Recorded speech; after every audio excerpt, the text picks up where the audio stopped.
The summer of 2003 didn't end with screams or alarms. It ended with 2 empty beds and a camp that couldn't explain how. The cabins looked untouched. The shoes were still lined up, the lake stayed smooth, and the forest stood exactly where it always had. Counselors called names that didn't answer back.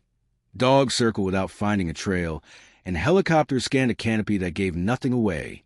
No footprints. No broken branches. No sign anyone ever left. For 20 years, the story stayed frozen in that quiet gap between midnight and morning, until new eyes looked closer and realized the truth might have never been out in the woods at all. On that night in the summer of 2003, it stood exactly as it always had, tall, dense, and patient. Pines and oaks rose like quiet sentinels, their branches tangled so tightly overhead that moonlight struggled to reach the ground. Crickets sang in rhythmic waves, a sound so constant it faded into background, becoming part of the air itself. Somewhere in the distance, an owl called once, then went silent. Nothing felt wrong. And yet, by morning, everything would be. The camp was built on the idea of safety. Parents believed it. Counselors repeated it. Children felt it in the routines. The morning whistles, the shared meals, the laughter echoing across the lake. This was a place meant to pull kids away from the noise of the world and return them sunburned, exhausted, and happy. The forest was framed as a backdrop, something beautiful and slightly mysterious, but never threatening. It was a place you explored during the day and respected at night, a place that stayed where it was supposed to stay. That night, the cabin settled into sleep like they always did. Wooden walls creaked as temperatures dropped. Bunk beds groaned softly when someone turned in their sleep. Flashlights clicked off one by one. Conversations faded into whispers, then into nothing at all. Counselors made their rounds, shining beams briefly across familiar faces, counting heads without really thinking about it. Everything was accounted for. Everything was normal. Normal is a fragile thing. It exists quietly, so quietly that you don't notice it until it's gone. Sometime after midnight, the camp slipped into a deeper stillness. Even the insects seemed to thin their chorus. The lake reflected the sky like dark glass. The paths between cabins lay empty, dirt packed smooth by weeks of footsteps. No alarm sounded. No voices called out. There was no moment that anyone could later point to and say, "That's when it happened." No sound of running. No cry for help. No sudden disruption that cut the night in two. And that was what made the morning unbearable. The first hint that something was wrong came without drama. A counselor noticed a bed that hadn't been slept in. The sheets were smooth, folded the way they had been left the night before. At first, it barely registered. Kids moved around all the time. Maybe they were at another cabin. Maybe they were already outside, chasing the early sun. The thought didn't carry fear yet, just mild confusion. Then came the second realization. Another empty bed. Personal items still there. Shoes neatly placed. A jacket folded at the foot of the mattress. 2 people missing, not just one. The air in the cabin changed, thickening with questions that no one wanted to say out loud. Counselors checked the bathrooms, the mess hall, the dock. Names were called softly at first, then louder. The forest answered with nothing. Minutes stretched. The idea that this was a prank dissolved quickly. There was no trail of laughter, no signs of rebellion, no note scrawled in defiance, just absence. Clean, complete, wrong. As the sun climbed higher, the camp began to feel exposed. The same trees that had offered shade and adventure the day before now felt closer, heavier. Parents were called. Authorities notified. The word missing entered conversations like a foreign object, awkward and sharp. People searched instinctively, fanning out along paths and into the woods, eyes scanning the ground for footprints, broken branches, anything that suggested movement. There was nothing. No disturbed soil. No snapped twigs. No marks leading away from the cabins. It was as if the night had opened its mouth and closed it again, leaving no trace of what passed through. The forest did not resist a search. It did not reveal anything either. Dogs were brought in, noses pressed the ground, handlers holding their breath.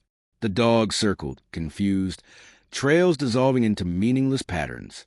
Helicopters later traced the canopy from above, their blades slicing the air, scattering leaves and dust.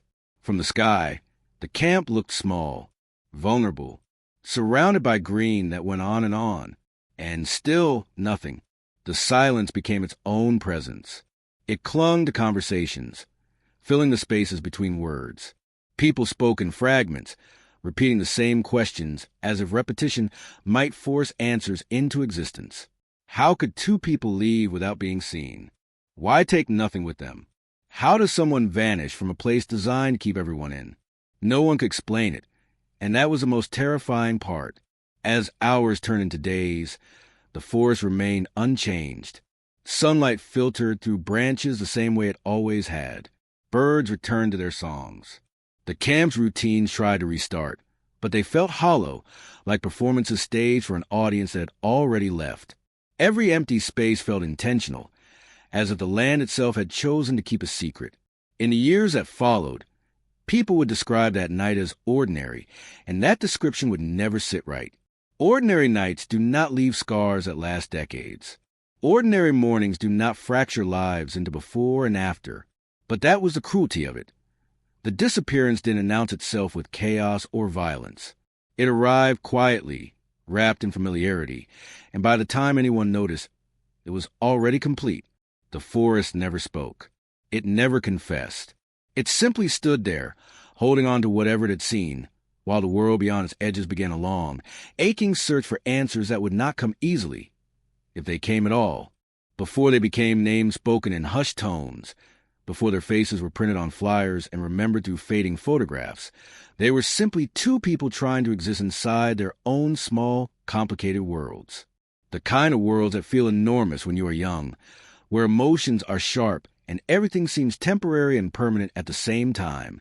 One of them had come to camp because it felt easier than staying home. Home was not cruel, not violent, but it was heavy in a way that couldn't be explained easily. Conversations there felt unfinished. Silences stretched too long. Camp was supposed to be a break from that weight, a place where days were filled with structure and nights with laughter, where no one expected more than participation and a willingness to try. They packed their bag carefully, folding clothes the way they had been taught, slipping a favorite hoodie inside, even though summer nights rarely required it. There was comfort in bringing something familiar, something that smelled like home, even when the goal was to escape it for a while. The other came for a different reason. For them, camp was a tradition, almost a ritual. Every summer marked by the same drive, the same sign at the entrance, the same nervous excitement that dissolved into confidence by the second day. They liked knowing where things were. They liked being recognized. At camp, they were not overlooked or misunderstood. They had a role. People expected them to be reliable, steady, easy to get along with. It was a version of themselves that made sense. They weren't inseparable, not at first. Their friendship grew in pieces. Shared tasks, borrowed items, casual conversations that slowly deepened. There was no dramatic moment when they decided they mattered to each other. It happened the way most real connections do, quietly, without announcement. Sitting next to each other during meals, walking the same path back to cabins, laughing at something small, and realizing the laughter felt necessary. Neither of them was extraordinary in the way stories often demand. There were no obvious signs of danger surrounding them, no foreshadowing heavy enough to feel like fate. They argued sometimes about trivial things. They felt misunderstood. They felt seen.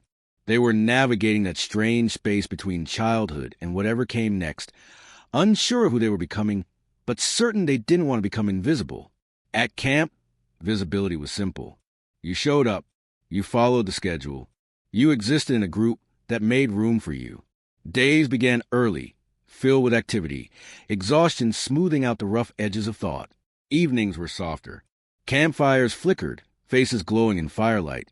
Stories told with exaggerated drama. Fear was playful there, contained within ghost stories and whispered dares. The forest was part of the performance. Dark, mysterious, but ultimately safe because everyone believed it was. They wrote letters home, short and carefully edited. Nothing too honest. Nothing too alarming. I'm having fun. The food is okay. I made friends.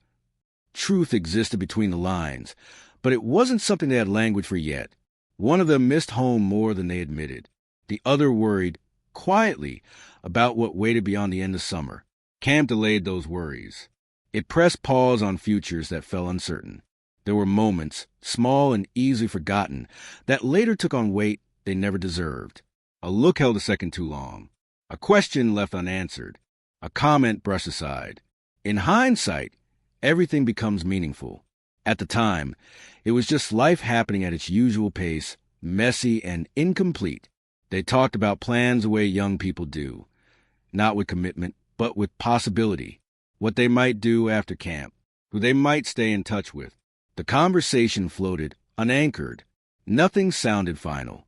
Nothing felt urgent. There was time, they believed. There was always time. The counselors saw them as they saw everyone else. Faces in a group, names on a list, responsibilities to manage. There was no reason to pay special attention. No rule breaking. No emotional outbursts. They blended into the rhythm of camp life, exactly as they were supposed to. Safety often disguises itself as routine, and routine can make even attentive eyes overlook the subtle details. If there were fears, they were ordinary ones. Fear of being forgotten. Fear of saying the wrong thing. Fear of returning to a life that felt unfinished. These were not the kinds of fears that raise alarms. They are the kind people carry quietly, assuming they are temporary, assuming they will resolve themselves in time. On the surface, everything aligned. Two people in the same place for the same reason, sharing days that felt predictable and nights that promised rest. The camp provided boundaries. The forest provided scenery. The world beyond felt distant, irrelevant.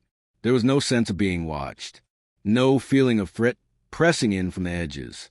Just the illusion of containment, of being held safely within something larger and benevolent. That illusion mattered. It shaped every decision, every assumption.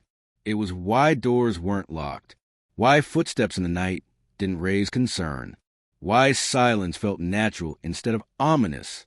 Trust was woven into the environment so tightly that no one thought to question it. They went to sleep that night with unfinished thoughts, like everyone does. Things they meant to say tomorrow. Conversations they planned to continue. None of it felt urgent enough to stay awake for. The future, whatever held, could wait until morning. And that is what makes their disappearance so difficult to accept. Not because they were reckless or broken or searching for danger, but because they weren't. They were ordinary. They were careful in the way young people believe they are careful. They trusted the space they were in because everyone else did too. When they vanished, it wasn't just two people who were lost. It was a certainty that normalcy offers protection. It was a belief that routines keep danger at bay. It was a quiet promise that if you follow the rules, if you stay where you are supposed to be, the world will leave you alone. That promise would never fully recover. The last full day arrived without ceremony, dressed like every other day before it. Morning sunlight filtered to the trees in thin, golden strands, catching on leaves and cabin windows, warming the ground just enough to promise heat later. A bell rang. Shoes scraped against wooden floors. Groans mixed with laughter as bodies pulled themselves from sleep. No one knew this day would be replayed in memory, slowed down and examined for meaning it never intended to carry. Breakfast passed in fragments, unfinished conversations, traded glances, the familiar clatter of trays and cutlery. One of them complained about the food, half joking, pushing it around the plate more than eating. The other listened, distracted, eyes drifting toward the window with a forest pressed close, endless and unmoving. It was just a look. At the time, it meant nothing. The morning activities unfolded as scheduled. Canoes cut through the lake's surface, leaving ripples that spread and vanished. Whistles blew. Instructions were given and forgotten. Sunscreen was applied unevenly, already wearing off in patches. There were moments of frustration. Someone falling behind, someone else pushing too hard, but nothing out of the ordinary. The camp thrived on small challenges. They were designed to exhaust the body just enough to quiet the mind. They moved through the day together and apart, sometimes side by side, sometimes absorbed into different groups. Friendship at camp was fluid like that, bending to schedules and assignments. There was no sense of separation being permanent. Everyone always found their way back by dinner. At one point, they argued. It was brief and insignificant, the kind of disagreement that arises from boredom more than anger. A misunderstood joke, a sharp word followed by immediate regret. They didn't resolve it fully, not because it mattered deeply, but because the moment passed. Something else demanded attention. There would be time later, they assumed, to smooth it over. Lunch brought relief in the heat, shade under the mess hall roof. Cold drinks poured too quickly. Conversations overlapped.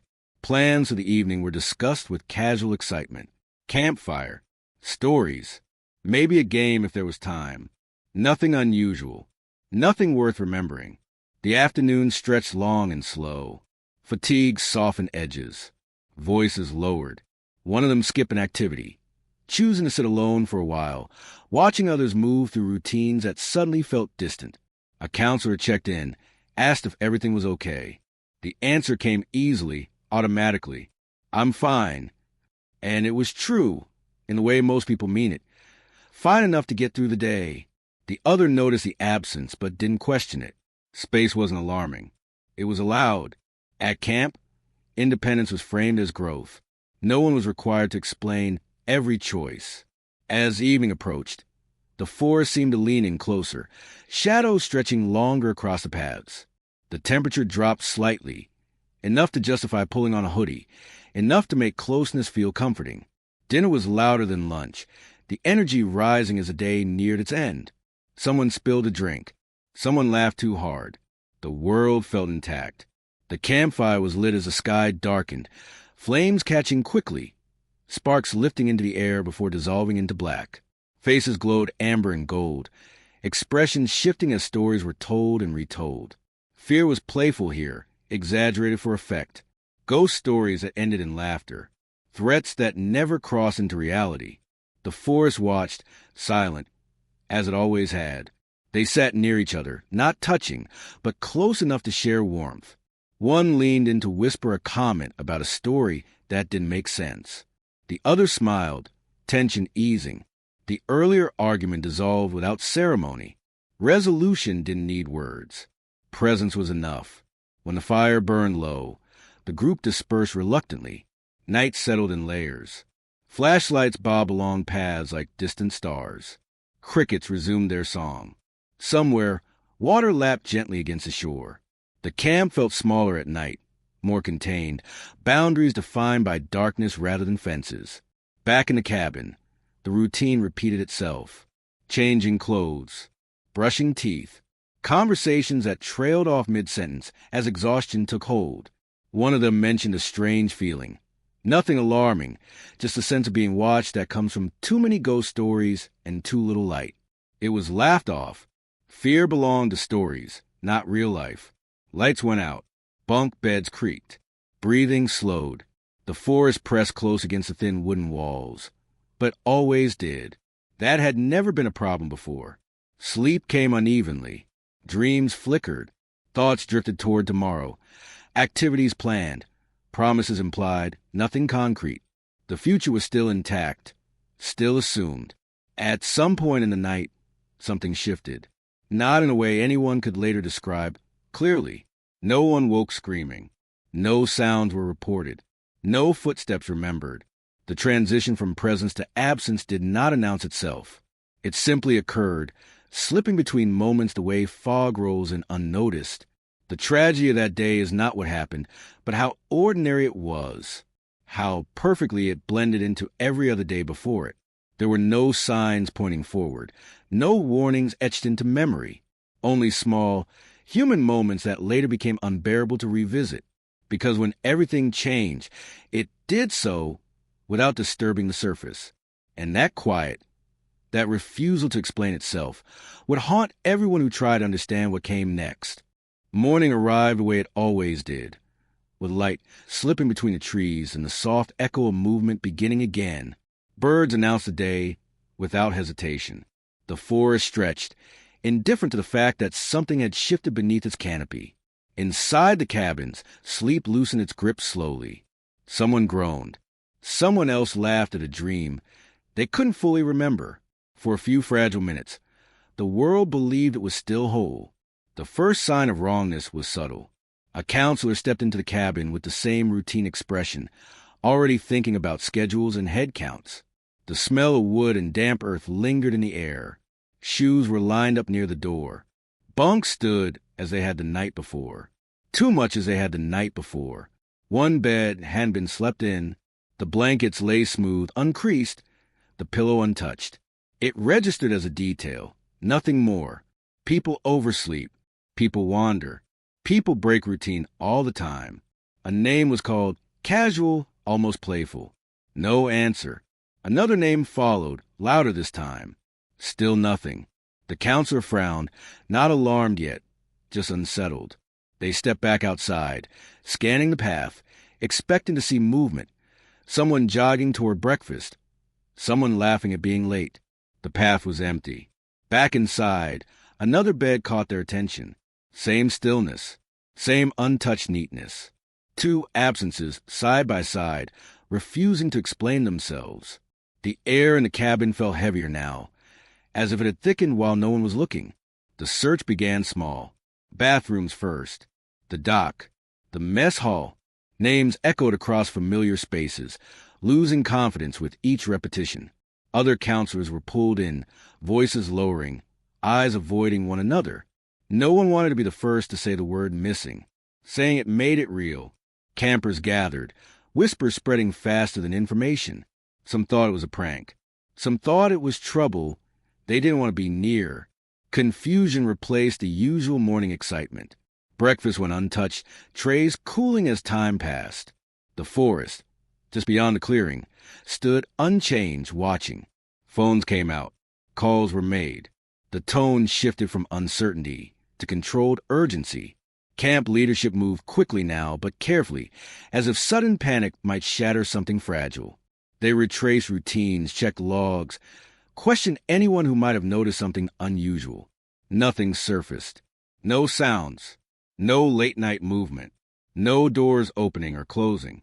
The night had been quiet. Too quiet. The first organized search moved along the paths radiating from the cabins. Volunteers walked shoulder to shoulder, eyes fixed on the ground, searching for footprints or broken branches. The soil offered nothing. Weeks of foot traffic had smoothed it down. The forest floor was a mosaic of leaves and pine needles, disguising any trace that might have existed. If someone had walked there, the land had already swallowed the evidence. As hours passed, the weight of the situation settled into everyone's chest. Parents arrived, faces tight with restrained fear. Authorities followed, their presence bringing both hope and dread. Radios crackled. Instructions were given.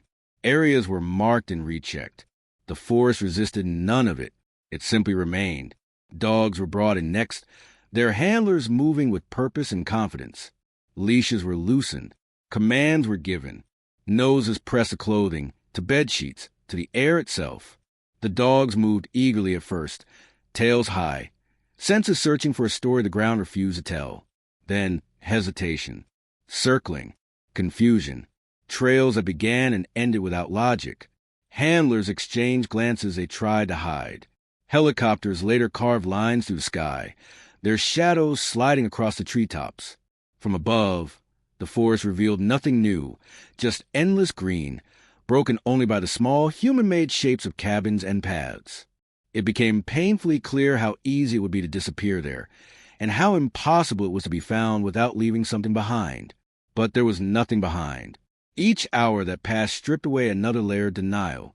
This was no misunderstanding, no simple mistake. Two people had vanished from a contained space without a single piece of physical evidence to explain how or why. The realization moved through the camp like a cold front, quiet but undeniable. Conversations shifted from what if to how. How did they leave? How did no one see them? How did the forest keep such a complete secret? Questions multiplied, stacking on top of one another, crushing any sense of order. Some searched harder, driven by panic that threatened to break through composure. Others slowed, exhaustion setting in, hope thinning with each unanswered call. The absence became a presence of its own, hovering in every space they should have occupied. Empty beds became accusations. Unclaimed belongings felt deliberate, staged, as if the night itself had arranged them. By late afternoon, the camp no longer felt like a place meant for children. It felt like a crime scene wearing the costume of summer. Smiles disappeared. Laughter felt inappropriate. The forest, once a backdrop for adventure, now felt like a wall, tall, silent, unyielding.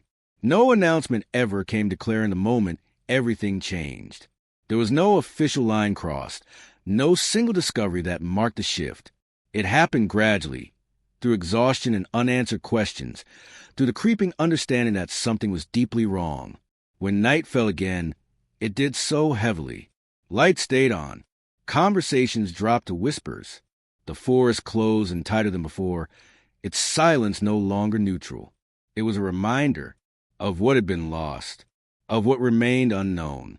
And somewhere within that darkness, the truth waited, unmoved by fear or urgency, content to remain hidden while those left behind struggled to understand how a morning could arrive carrying so much absence. The search did not stop when the sun went down. It only changed shape. Floodlights were set up around the camp, casting harsh white pools of light that flattened everything they touched. The warmth of the day disappeared, replaced by a cold that crept in through clothing and into bones. Volunteers wrapped themselves in jackets, breath visible as they moved in tight formations along the edges of forest. Every rustle became a potential signal. Every shadow held the promise of discovery. Yet the forest remained stubbornly empty. By the second day, the operation had grown beyond the camp itself. Law enforcement expanded the perimeter, pushing deeper into terrain that grew more hostile with every step. The ground sloped unpredictably. Roots clawed at boots. Underbrush tore at clothing and skin. Searchers moved slowly, carefully, scanning for anything that didn't belong: fabric, plastic, disturbed earth. They found nothing that mattered. Maps were marked and remarked. Grids were drawn and erased. Each square cleared felt like progress, but progress toward what? The deeper they went, the more the absence echoed. It became impossible to shake the feeling that they were searching for something that no longer existed in any physical sense, as if the act itself had already passed beyond reach. Helicopters returned at first light, hovering low enough to stir leaves and scatter birds. From above, trained eyes scanned the forest floor for patterns that didn't align with nature.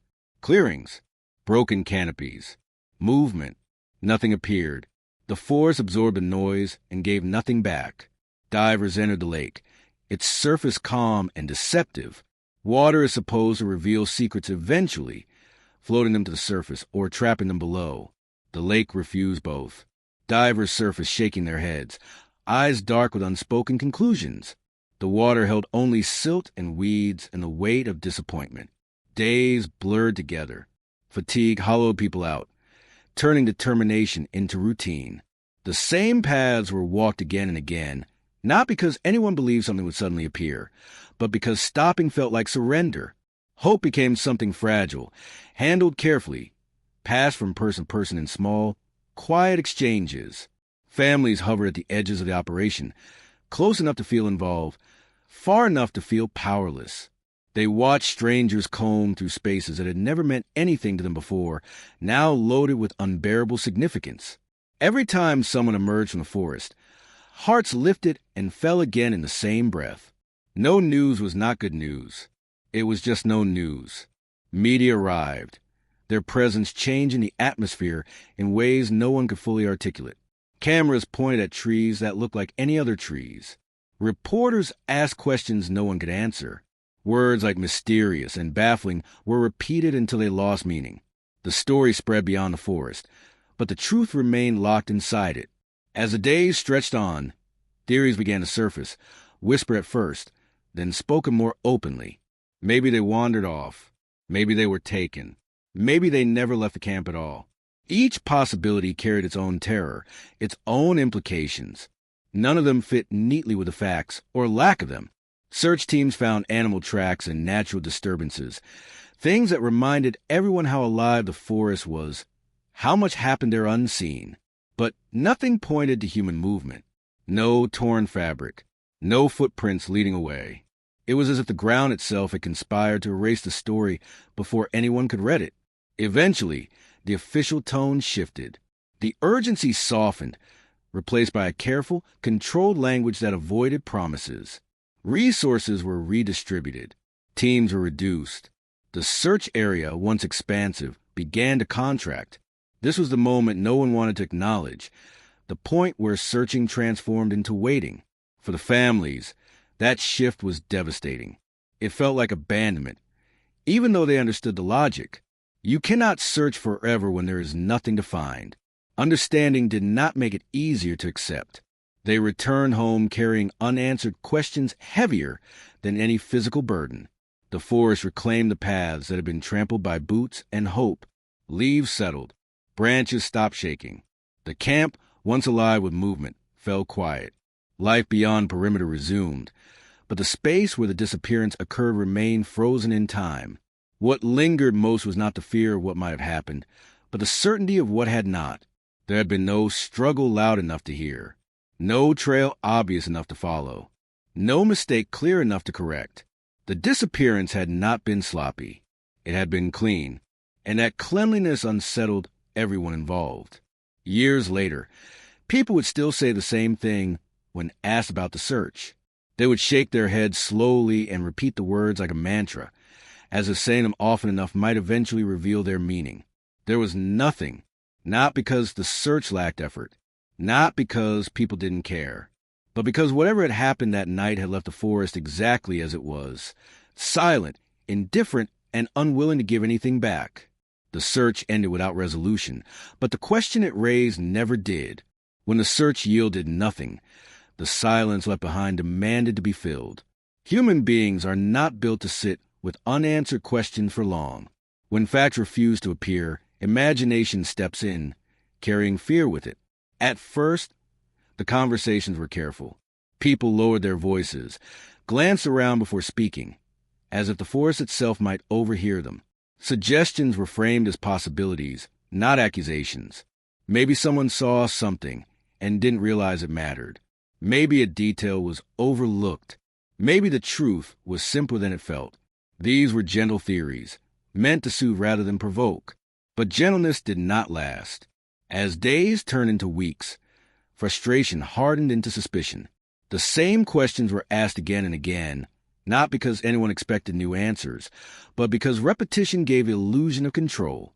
Attention shifted inward, away from the forest, and toward the people who had been closest to the disappearance.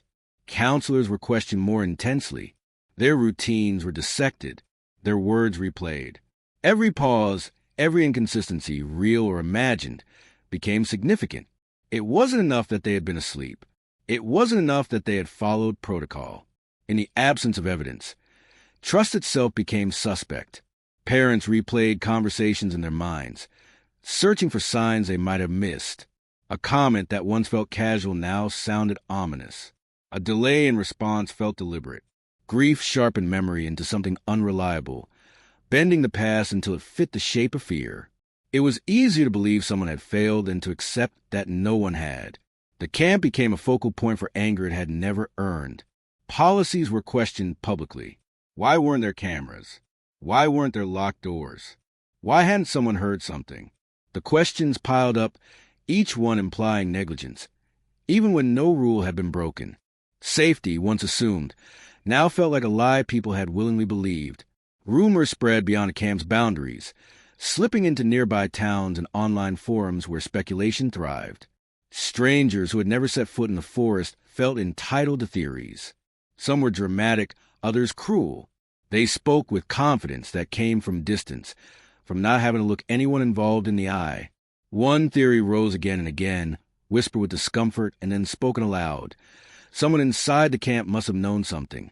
It was the most unsettling idea, not because it was likely, but because it offered structure, a villain, a reason, an explanation that fit the human need for narrative. The counselors felt the shift immediately. Conversations stopped when they entered rooms. Glances lingered too long. Innocent actions were reinterpreted as suspicious. Some withdrew completely. Overwhelmed by guilt they could not justify, but could not escape. Others became defensive, bristling under the weight of implication. The community that had once relied on them now looked at them through a lens of doubt. Law enforcement followed the same path, not out of malice, but necessity. When evidence is absent, scrutiny turns personal. Backgrounds were checked, alibis re-examined, questions repeated until answers sounded rehearsed, even when they weren't. Each interview ended without resolution, deepening the sense that the truth was hiding in plain sight. At the same time, wilder theories began to surface. Stories about the forest itself circulated. Old legends, local myths, half-remembered warnings passed down through generations. People spoke of places you weren't meant to wander into, of land that didn't like being disturbed. These ideas were dismissed publicly, but privately, they lingered. Fear does not require logic to survive. Social dynamics shifted in subtle but permanent ways. Friendships strained under the pressure of shared grief.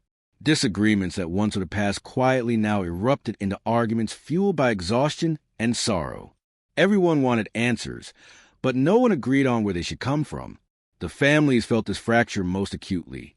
They were caught between wanting accountability and fearing what accountability might reveal. Every new theory reopened wounds. Every accusation carried the risk of being wrong, of harming someone innocent in the desperate search for meaning. Yet doing nothing felt unbearable. Media coverage amplified the chaos. Headlines framed speculation as possibility, possibility as likelihood. Public opinion swayed with each new rumor. The case became less about the two who were missing and more about the mystery itself. People argued over what they thought happened, often forgetting that real lives hung in the balance. What made this phase so corrosive was not the presence of suspicion, but its directionlessness. There was no clear target, no definitive thread to pull. Accusations scattered, hitting anyone within reach. Even the families were not spared. Their reactions were scrutinized, their grief analyzed for authenticity. Suffering, it seemed, had rules the world expected them to follow. Eventually, the speculation exhausted itself. Not because answers were found, but because there were only so many times the same questions could be asked before they lost their edge. The community settled into an uneasy quiet, tension humming beneath the surface. What remained was damage that could not be undone. Trust, once broken, does not return to its original shape. Relationships altered permanently. The camp would never again feel like a place of uncomplicated safety. The forest would never again be just a backdrop. In trying to explain the unexplainable, people had turned on one another, and still, the truth remained out of reach, untouched by suspicion, unmoved by blame, waiting patiently while those left behind searched not just for answers, but for something solid enough to hold on to in a world that no longer felt certain. Time did what it always does when answers refuse to appear. It moved forward anyway. The headlines thinned first. Stories that once led the news were pushed lower on the page, then disappeared entirely. New tragedies arrived, louder and easier to explain. The forest slipped out of the public conversation, even as it remained painfully present for those who had lost something there. Silence returned, but this time it wasn't eerie. It was dismissive. For the families, time did not soften the absence. It sharpened it.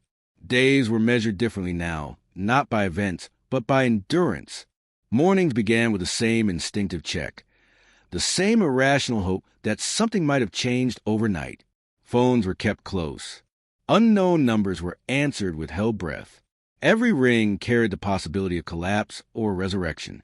Most brought nothing at all. Bedrooms remained untouched long after they should have been cleared. Clothing stayed folded. Personal items gathered dust not because they were forgotten, but because moving them felt like betrayal. The idea of closure implied an ending, and endings were unacceptable without understanding. Birthdays became complicated. Some were acknowledged quietly, with candles blown out in silence. Others passed without recognition, too painful to confront. Holidays arrived and left scars behind, each one reinforcing the gap at the table. The missing voice in conversations that tried too hard to sound normal. People around them struggled to know what to say. Early on, sympathy came easily. Cards, casseroles, long embraces. Over time, that support thinned, not out of cruelty, but discomfort. Grief without resolution unsettles those who witness it. It asks for patience most people don't know how to give. Friends encourage them to move on, gently at first, then with subtle frustration. You have to live your life, they were told, as if life had not already become something unrecognizable. Moving on implied leaving something behind. They were not willing to do that. Investigators checked in less frequently. Updates slowed, then stopped altogether.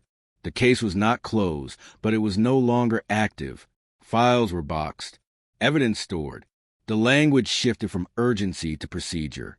This transition hurt more than anyone expected. It felt like confirmation that hope had become impractical. Still, the families refused to let go completely. They kept records of their own. Timelines, notes, copies of reports.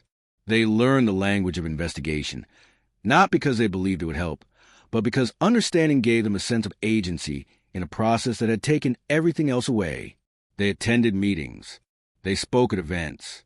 They answered questions from journalists who promised renewed attention and delivered nothing. Each retelling of the story reopened wounds, but silence felt worse. Silence meant forgetting. Years passed in fragments. Life demanded participation. Jobs continued. Bills arrived. Other children grew older. The world insisted on progress, even as grief resisted it. Smiles returned, cautiously, often followed by guilt. Laughter felt like an act of defiance, or worse, a betrayal. Some days were almost normal. Others were unbearable without warning. A familiar song, a passing comment, a face in a crowd that resembled someone they once knew. Grief has no schedule. It arrives when it chooses. The forest remained unchanged, visited occasionally by those who needed to stand where everything had broken. It offered no comfort, no clarity. Just trees and earth and the unbearable knowledge that something had happened there, whether the land admitted it or not. As the years stretched on, hope transformed. It no longer looked like rescue or reunion. It became quieter, heavier. Hope meant answers, even painful ones. Hope meant understanding the shape of loss, if not its cause. They learned to live with not knowing, but never to accept it. Acceptance suggested peace. Peace felt undeserved. 2 decades passed this way, marked by anniversaries that felt more like reopenings and remembrances. The case was no longer part of public consciousness, but it never stopped being present in private lives. It lived in routines, in habits formed around absence, in choices shaped by a single unanswered night. The families did not stop waiting. Waiting became part of who they were, not an action, but a state of being. It colored everything, even moments of joy, especially moments of joy. And then, quietly, without warning or ceremony, the past stirred. A call came, not dramatic, not promising, just a voice measured and careful, saying the case was being looked at again. New eyes, new tools, no guarantees. Hope returned, not as relief, but as weight, because hoping again meant risking another disappointment. But not hoping had never been an option. Time had taken many things from them. Their certainty, their trust, their sense of safety. But it had not taken their need to know. And so, even after all those years, the story refused to end. The return of attention did not arrive with certainty. It came in fragments, uneven and fragile, the way truth often does when it has been buried for too long. There was no announcement promising answers, no declaration that the mystery was finally unraveling. Instead, there were small movements, subtle shifts that suggested something long dormant had begun to stir. It started with information that could not be confirmed or dismissed outright. A tip surfaced, anonymous and vague, referencing something seen years earlier and ignored because it hadn't seemed important at the time. It described a moment that sat just outside the official timeline, an observation that didn't fit neatly with the version of events everyone had learned to accept. Investigators listened carefully, aware that memory degrades over time, reshaping itself in ways that blur truth and imagination. Still, they wrote it down. Still, they considered it. Another piece followed. A personal item recovered miles away from where it should have been, weathered, altered by time, but recognizable enough to raise questions no one wanted to ask too loudly. How did it get there? When? Why had it gone unnoticed for so long? The object itself offered no answers. It simply existed, heavy with implication. These fragments did not resolve anything. They complicated it. Families were informed cautiously, warned not to read too much into partial developments. But restraint is difficult when you have lived on absence for years. Each new detail, however small, felt enormous. It reopened emotional spaces that had been carefully sealed just to survive. Hope surged and retreated in the same breath, leaving exhaustion in its wake. Investigators revisited old interviews, listening not just to what was said, but to what had been brushed past. Statements once considered irrelevant were examined again under new assumptions. The past, it seemed, had not changed, but the lens through which it was viewed had. Witnesses who had faded into the background were contacted again. Some were surprised. Others were fearful. Time had softened certain memories and sharpened others, leaving behind impressions that felt vivid but uncertain. Conversations circled the same moments, searching for clarity that memory resisted providing. Even so, patterns began to emerge, not enough to form conclusions, but enough to unsettle long-held beliefs. Rumors reawakened alongside official inquiry. Online spaces filled with renewed speculation, theories stacking upon theories. Some were fueled by legitimate questions, others by imagination unchecked by consequence. The line between investigation and entertainment blurred again, threatening to turn the story back into something abstract rather than deeply human. The families watched this resurgence with mixed emotions. Validation came with pain. The acknowledgement that the case still mattered did not erase the years of neglect that preceded it. It only emphasized them. Why now? Why not before? Why had these fragments taken so long to surface? What troubled investigators most was not what they were finding, but what they weren't. The new clues did not point outward toward strangers or chance encounters. They pointed inward, back toward spaces once assumed to be safe. Familiar locations resurfaced in conversations. Overlooked time frames were questioned. The possibility emerged that the truth had always been closer than anyone wanted to believe. This realization did not arrive as a revelation, but as discomfort. It required reconsidering assumptions that had shaped the entire investigation. It suggested that the absence of evidence had not been an accident, but a consequence of looking in the wrong direction. Even so, certainty remained elusive. Each new development brought as many questions as it answered. Investigators moved slowly, aware of the stakes. Lives have been altered by this case, and any conclusion would reverberate outward, reshaping narratives built over decades. For the families, this phase was the most emotionally volatile. They existed in a constant state of readiness, bracing for news that could arrive at any moment. Sleep came fitfully. Concentration fractured. The past and present collapsed into one another, making it difficult to distinguish memory from reality. Some days, the new information felt like progress. Other days, it felt like cruelty, a reminder how long they had lived without answers, and how fragile those answers still were. The waiting returned, familiar and relentless, but now it carried sharper edges. The forest entered conversations again, not as a symbol of mystery, but as a witness that had never spoken. Investigators walked the land with fresh eyes, noticing details once dismissed as background. Time had altered the landscape, but not enough to erase its secrets. If anything, the years had deepened them. What emerged from this period was not clarity, but direction, a sense that the story had been misunderstood, that its quietness had masked something deliberate. The disappearance no longer felt random or chaotic. It felt controlled. That realization changed everything. Yet even as understanding crept closer, it refused to fully reveal itself. The case hovered in that painful space between knowing and proving, where truth feels close enough to touch but remains just beyond reach.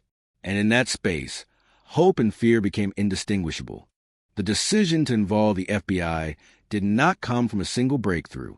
It came from accumulation, from years of fragments that refused to settle into silence, from a growing sense that the case had not gone cold so much as it had been misunderstood. When federal agents began reviewing the file, they did so with distance that local investigators never had the luxury of. 2 decades had passed. Emotions that cooled just enough to allow patterns to emerge without being immediately overwhelmed by grief or urgency. What once looked like chaos now resembled something else entirely, an absence shaped too cleanly to be accidental. The file itself was thick, heavy with time. Reports written in different hands, using different language, reflecting different assumptions. Early optimism hardened into procedure neutrality. Leads marked promising, then crossed out. Interviews summarized, not fully transcribed. Evidence cataloged carefully, yet somehow lacking weight. To an outside eye, the most striking feature was not what was there, but what wasn't. The FBI specializes in patterns that span years and places, in crimes that don't announce themselves loudly. Agents are trained to look for structure in silence. As they work through the timeline, they notice something unsettling. The disappearance did not widen outward the way most do. There were no credible sightings beyond a narrow radius. No confirmed movement away from the camp. The case did not behave like one involving panic or escape. It behaved like containment. That realization forced a shift in focus. Instead of asking where the missing had gone, agents began asking where they had never left. The timeline was tightened, stripped of assumptions that had crept in over years of retelling. Moments once glossed over were slowed down and examined with precision. Not just what happened, but who knew what and when. Technology played a role, but not in the way people often imagine. This was not about a single new test or machine delivering instant truth. It was about reprocessing. Old evidence was re-examined using updated methods. Materials once deemed inconclusive were run again, interpreted through a more modern understanding of behavior and forensic context. Small inconsistencies grew louder. Agents revisited interviews with fresh ears. Tone mattered as much as content. Hesitations, emphases, what people volunteered versus what they avoided. They understood that memory shifts over time, but they also knew that certain emotional responses remain remarkably consistent. Fear leaves patterns. Guilt does too. The camp itself was scrutinized not as a place of innocence betrayed, but as an environment, its layout, its routines, its blind spots. The assumption of safety had once shielded it from deeper inquiry. Now that assumption was set aside. Agents walked the ground slowly, imagining movement at night, imagining silence where sound should have carried. They asked questions no one had thought to ask before, because asking them earlier would have felt inappropriate. Why were certain areas never searched thoroughly? Why were some time frames accepted without corroboration? Why did everyone agree so quickly that nothing unusual had occurred, despite the magnitude of what followed? These were not accusations. They were observations. But observations have consequences. The families were informed carefully. Words were chosen with precision, neither offering hope nor denying it. Federal involvement carried weight, but also risk. Reopening a case means reopening wounds, and the FBI does not step in lightly. The message was clear. Something had been missed, and it mattered. Publicly, the announcement was restrained. A statement acknowledging renewed review. No promises. No details. Privately, the impact was seismic. The past, long sealed away for survival's sake, was forced open again. For the families, it felt like standing at the edge of a familiar cliff, unsure whether this time there would be ground beneath their feet or another fall. Agents worked quietly, deliberately. They avoided the noise that had once surrounded the case. No leaks, no speculation. They understood that attention could distort truth as easily as it could reveal it. This phase was about clarity, not comfort. As weeks turned into months, the direction of the investigation became clearer. It was no longer chasing endless possibilities. It was narrowing, constricting, moving inward. The case began to feel less like a mystery of disappearance and more like one of concealment. That shift was deeply unsettling, because it suggested that the forest had not been the primary keeper of secrets, that the silence had not been accidental, that the truth had lived close to human routine, hidden not by distance, but by trust. For the agents, this was familiar territory. Crimes that endure for decades often do so because they are wrapped in normalcy. They rely on assumptions, on the reluctance to look too closely at what feels safe. The longer those assumptions go unchallenged, the more effective they become. The FBI did not rush. They understood that the final steps of a long case require patience.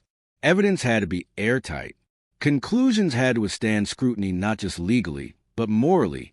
Too many lives had already been shaped by uncertainty. A mistake now would echo for generations. And yet, something had changed.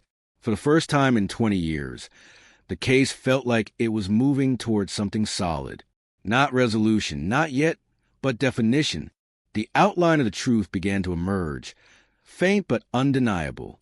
The forest, once framed as a great unknown, receded slightly. In its place stood something far more unsettling. The possibility that the disappearance had never been as unknowable as everyone believed, and that whatever the FBI was uncovering would force a reckoning, not just with what happened that night, but with how easily it had been allowed to disappear. The truth did not arrive all at once. It never does in cases like this. It surfaced gradually, reluctantly, as if even now it resisted being fully seen. What the FBI uncovered was not a single shocking piece of evidence, but convergence, small facts aligning in a way they never had before. Each one alone was explainable. Together, they formed something undeniable. The first shift came when timelines were laid on top of one another instead of read separately. Statements once accepted at face value began to contradict each other in subtle ways. Not dramatic lies, just gaps. Overlaps that didn't make sense. Minutes unaccounted for. Movements described that could not physically have occurred in the time claimed. For years, these inconsistencies have been dismissed as the fog of memory. Now, they took on a different weight. Then came the discovery that forced everything else to rearrange itself. An overlooked structure on the edge of the campgrounds, long dismissed as storage, insignificant, locked, and unused, was re-examined. It had been searched before. Technically, doors opened, flashlights swept through, nothing obvious found. But this time, the examination went deeper. Measurements were taken, materials tested. The structure was not what it appeared to be. Hidden within it was a space no one had accounted for. Not large, not dramatic, just enough, just concealed enough to avoid notice. It was the kind of hiding place that does not exist by accident. What made the discovery unthinkable was not simply that the space existed, but how long it had gone unquestioned, how easily assumptions had protected it, how familiarity had rendered it invisible. Evidence tied to the missing was found there, not in a way that suggested chaos or panic, but in a way that suggested control. Items placed deliberately, absence arranged carefully. The disappearance had not unfolded across the forest. It had been contained, managed, hidden in plain sight. The implications were staggering. The night everyone believed had been quiet had not been empty. It had been orchestrated. The lack of noise was not coincidence. It was intention. The reason no one heard anything was because there had been nothing to hear. No struggle loud enough to carry. No escape attempted in the open. The forest had been blamed because it was convenient, because it was vast and silent and incapable of defending itself. The truth was closer, much closer. Investigators worked meticulously, knowing that what they were uncovering would not only rewrite the case, but devastate lives all over again. DNA analysis confirmed what no one wanted to believe. The connection was real. The space had been used. The disappearance had not been random, and it had not been the work of some unknown force lurking beyond the camp. It had involved someone who belonged there, not a stranger, not a passing threat, but a presence woven into the routine.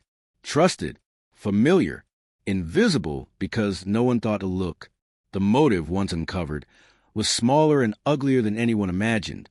Not grand, not cinematic, rooted in control, fear of exposure, and the belief that silence could be maintained indefinitely. The disappearance was not meant to become a mystery.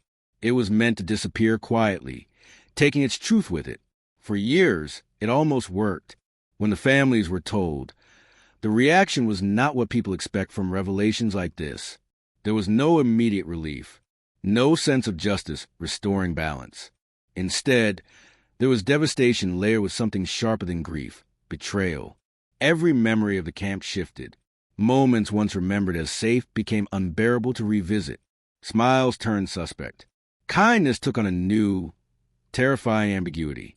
The place that had been trusted with everything had failed in the most intimate way possible. The forest, once feared, felt almost innocent by comparison.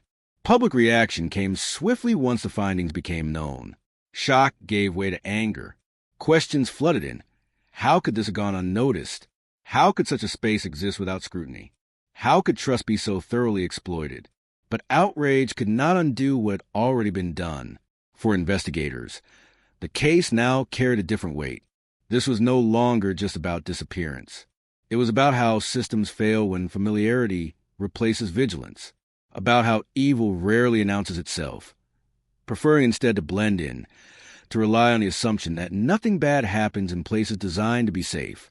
Legal proceedings followed, careful and deliberate. Every step was scrutinized, every claim backed by evidence strong enough to survive decades of doubt. The process was slow, and intentionally so. The truth had waited this long. It deserved to be handled with precision. Still, no outcome could restore what was lost. The most haunting part of the discovery was not the hidden space or the evidence within it. It was a realization that for 20 years, the answer had been there, untouched, unquestioned, protected by the belief that some places are beyond suspicion. The camp had gone on operating. Children had returned. Laughter had echoed through the same paths. Life had continued on top of a truth buried just beneath routine, and that knowledge settled heavily on everyone who learned it. The mystery had been solved, but it did not bring peace. It brought a reckoning, one that forced people to confront not just what happened, but how easily it had been allowed to happen. The forest had kept its silence. It was the people who had not listened closely enough. The revelation did not end the story. It only changed the shape of the silence that followed. When the truth finally surfaced, the world reacted the way it always does. Quickly, loudly, and then all at once it moved on. News cycles flared and faded. Public outrage burned hot and brief. People argued, condemned, theorized, and then turned their attention elsewhere. But for those closest to the loss, the ending never arrived. It simply transformed. Answers did not bring peace. They brought weight. Knowing what happened did not erase the years spent not knowing. It did not give those years back. It did not undo the nights filled with unanswered prayers or the mornings that began with the same quiet ache. Instead, the truth settled over everything like a second loss, this one shaped by betrayal rather than mystery. The families had imagined many possible endings over the years. None of them prepared them for this one. The idea that the disappearance had been close, controlled, and hidden beneath familiarity fractured something fundamental. Trust, once broken so completely, does not heal cleanly. It splinters. Memories of the camp became unbearable to revisit. Ordinary moments, meals, conversations, shared laughter, were now layered with questions that could never be answered. Who knew something and didn't realize it? Who noticed something and dismissed it? How many times had the truth brushed past someone's awareness without leaving a mark?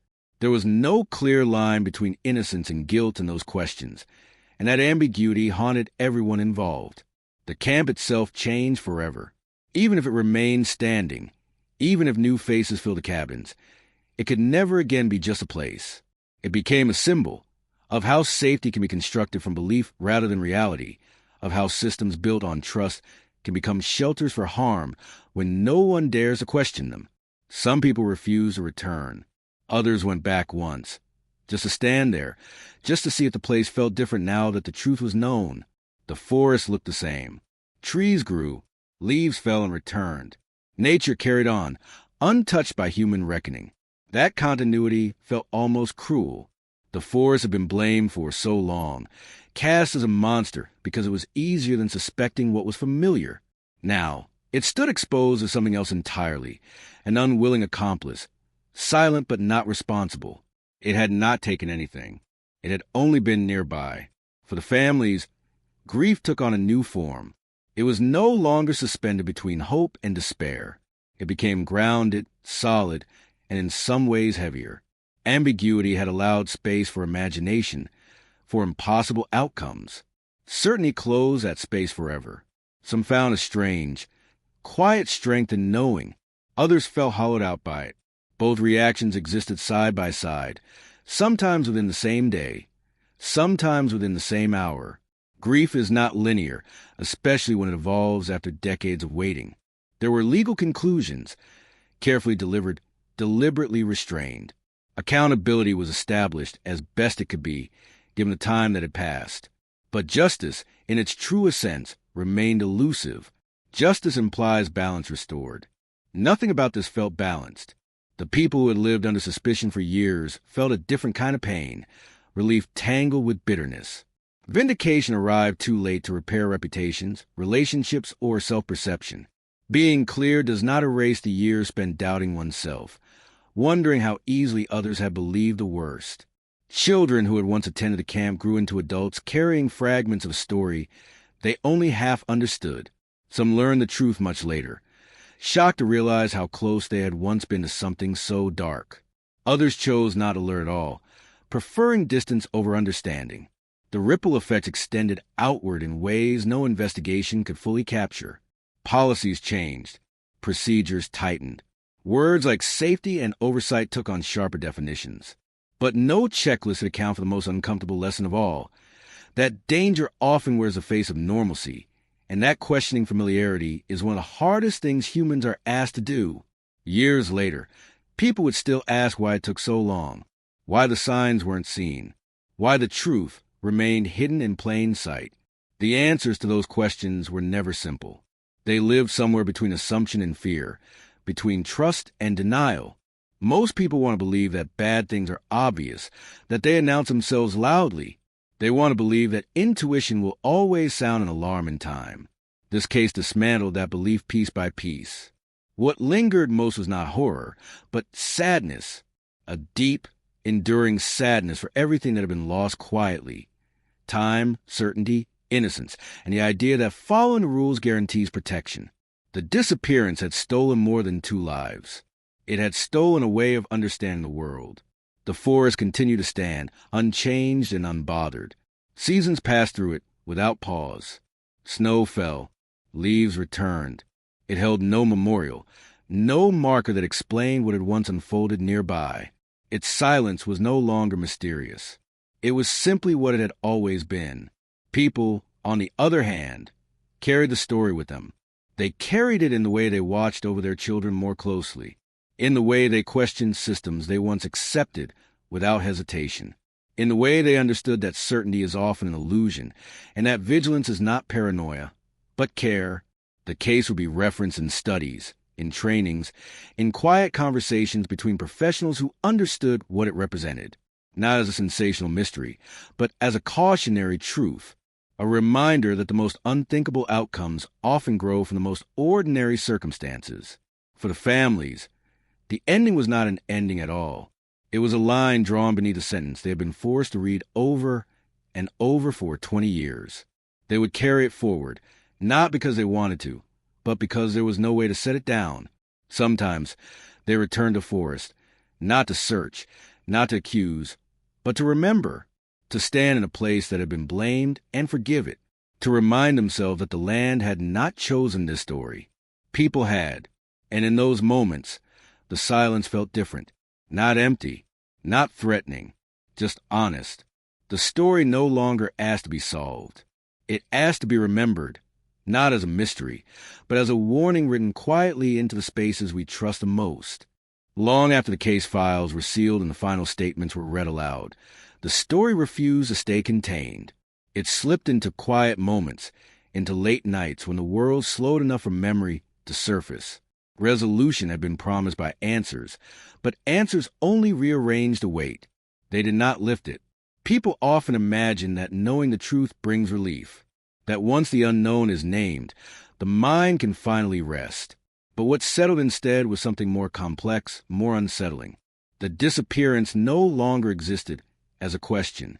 It existed as a fact. And facts, unlike mysteries, do not soften with time. The camp eventually reopened under different management, different policies, different assurances. New families arrived carrying new expectations. Children laughed again along the same paths, unaware of the layers beneath their feet. To them, the forest was just a forest. Trees, dirt, shadows that felt thrilling rather than threatening. Safety felt natural again, the way it always does when danger is invisible. Those who knew the story watched from a distance. Some believed reopening was necessary and acted defiance against letting fear define the land forever. Others felt uneasy, as if time had not earned the right to move on yet. Both reactions existed side by side, neither fully wrong, neither fully sufficient. For the families, the future unfolded cautiously. Life did not pause forever, but it did not resume cleanly either. Grief became quieter, less sharp, but no less present. It lived in habits and reflexes, in moments of joy that arrived unexpectedly and were followed by guilt that had no rational target. Healing, if it could be called that, was not about forgetting. It was about learning how to carry memory without letting it hollow everything else out. Some found purpose in advocacy, dedicating their time to reforming systems, questioning assumptions, insisting on safeguards where trust had once been enough. Others withdrew from public spaces altogether, choosing privacy over explanation.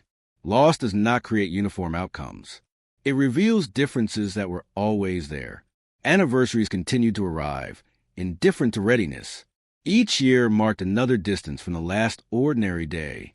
Time did not erase the pain, but it did change its texture. The sharp edges dulled slightly, replaced by a deeper, heavier presence. Something that no longer demanded attention, but never fully released its grip. The story lingered in cultural memory as well, retold in hushed conversations, referenced in articles about institutional failure and misplaced trust. It became an example, a cautionary tale. But examples risk abstraction. They risk turning real lives into lessons, stripping away the humanity that made the loss devastating in the first place. Those closest to it never forgot that this was not a story meant to teach. It was a life interrupted. 2 lives, in fact. Lives that did not get to finish unfolding. Futures that were imagined but never tested against reality. The forest continued to stand, unchanged in its indifference.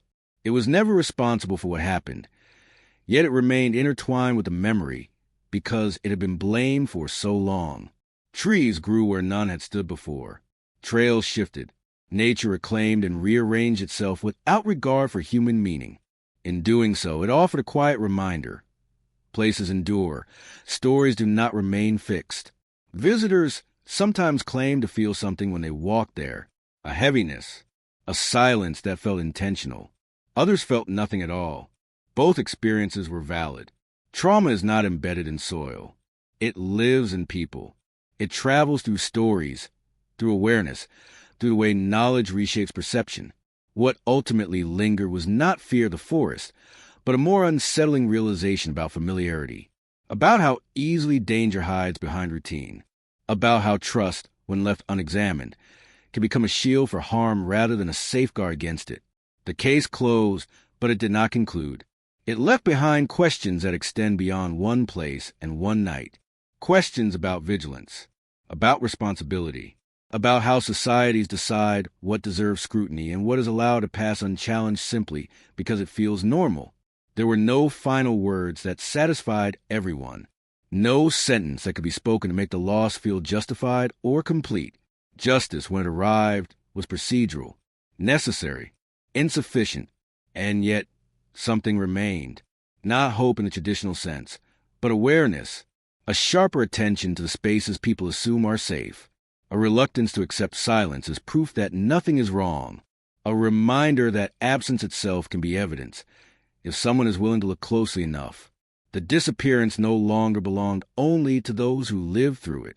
It became part of a larger conversation about how harm persists not just through action, but through inattention, through the quiet decision to believe that what has always been fine will always remain so. In the end, the most haunting element of the story was not the hidden space or the years of unanswered questions. It was how ordinary everything looked on the surface, how easy it was to move through each day without noticing what lay beneath. The forest never spoke because it had nothing to say. The warning was always quieter than that. It was in the assumptions people carried, in the trust they never thought to question, in the silence they mistook for peace.